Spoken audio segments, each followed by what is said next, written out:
Well, gamers, before I get into my trailer breakdown, which is over a week late at this stage, blame college and work for that. I just want to say thanks for 152 subscribers at the time of recording. I didn't think I'd actually get that from that video, that trailer reaction from Choo-Choo Charles. That was absolutely terrible. The video is awful, yet it seemed to get a good reception. So, yeah, thanks for that.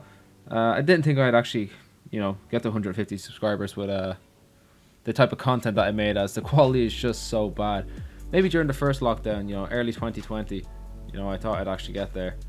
But yeah, who would have thought that me recording a shitty Witcher 1 playthrough with a terrible 7-year-old mic would get me to 150 subs? Well, actually it didn't. I invested heavily after the Witcher 1, after I got bullied by it from Sackville Baptist and all that. But anyway, I've got a couple of Drunk Royales coming up this month, which is the content that I actually like making.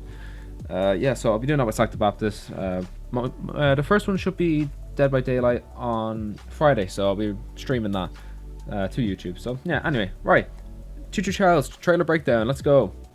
This is my first time writing a script, so if everything's all over the place, I apologize. So yeah, that's just a heads up there. Right, let's get into this.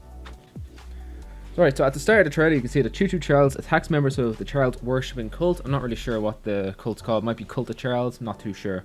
Well, it turned out that Charles has no affection with these cultists, so they're just basically worshipping this killer train, even though he doesn't give a fuck about them.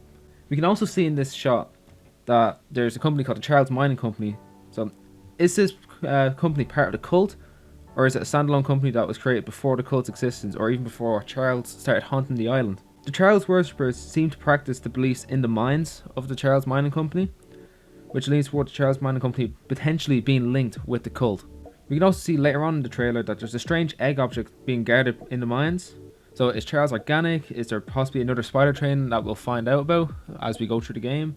Or is this just some random egg or some random spider egg? So we have a blue person icon on the map, which could be a stronghold that we have captured from the cultists. And then you see a red person icon that could be a cultist stronghold. And the blue strongholds could have fast travel options, or maybe a supply area so you can restock on ammo or scraps or health. It's kind of interesting. We might even be able to upgrade the train or get new weapons at certain strongholds as we progress through the game. Friendly NPCs control bases and outposts. We can see that in the trailer.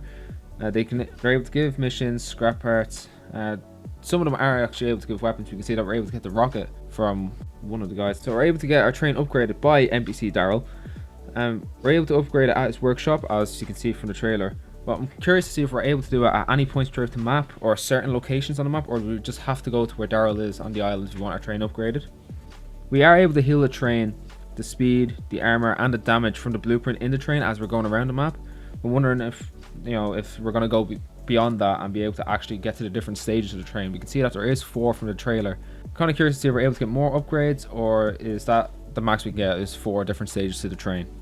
So at the very end of the trailer, we're able to see the death scene where the player loses too much health, which is shown by the round vignette around the screen.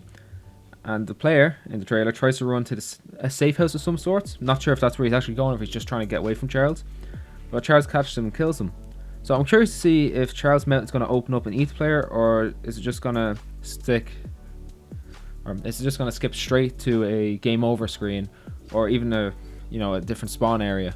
I'm wondering if there's checkpoints in the game. Do we go to, or do we have to restart the game entirely? Do we lose all of our items? And when we die, do we only lose some of our items? Or is it just the items that we recently collected that we lose? All the buildings seem to be safe from Charles, as he's not able to get inside. But not all the buildings are safe from the cultists, which we can see like the mines, for example, or the outposts that they control. Some of the buildings we might be able to save our game in, or else if there are any save items in the game, or can we just save whenever? These areas, once we capture an outpost, they could potentially become respawn areas for us.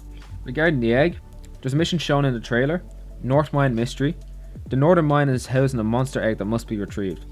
So the monster egg could be another Charles like monster spider train, or is it just a random egg that the cultists have just decided to worship because, shits and giggles. In the fight scenes with Charles, you can see that the weapons are overheating. So this is increasing the tension when you're fighting the battles, rather than just having, no issues when you're fighting them, nothing to stop you. It's just lack of tension. This seems to be a good element that they have in here. It makes the fighting much more harder and strategic.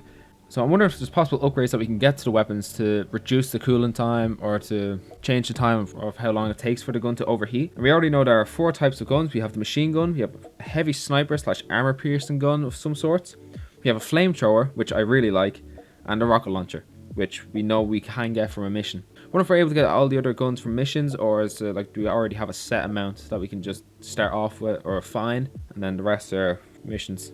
So we have no weapons when we're fighting, so we're only able to run and hide. So there's a heavy reliance on stealth. C4 is available, as you can see from the trailer, but that might be only for specific missions. You might not actually be able to carry that around and throw it at cultists and blow them up. Right, well that was absolutely grim. Terrible breakdown. But look, I gave it a shot. I made a lot of mistakes when I was recording this, so yeah, that's grim. But I just thought I should follow up on the video for the trailer reaction, since it got pretty big for my channel. I think it's on 2,500 views. We got 22 subscribers from that video as well, which for a channel of my size is pretty good. I also got a hater about my intro, so I'll be sure to play that at the start and end of this video, just to grind it in there. That intro is going absolutely nowhere. Alright gamers, hopefully this doesn't make me lose subscribers. It's absolutely bad. Yeah, FIFA is going to be continuing every Friday for now. I might start doing 2 videos a week if the career mode starts to drag on a bit after Christmas. But anyway, yeah, I'm out of here. Next Choo-Choo Charles video will either be my stream on December 9th, or if this video does well enough, I'll come out with another one, which I'll go into a bit more depth with some of the theories that I have. Until then, I'm out of here. Adios gamers. Thank you for all the subs and the views. And I do genuinely love some of yous that are 18+.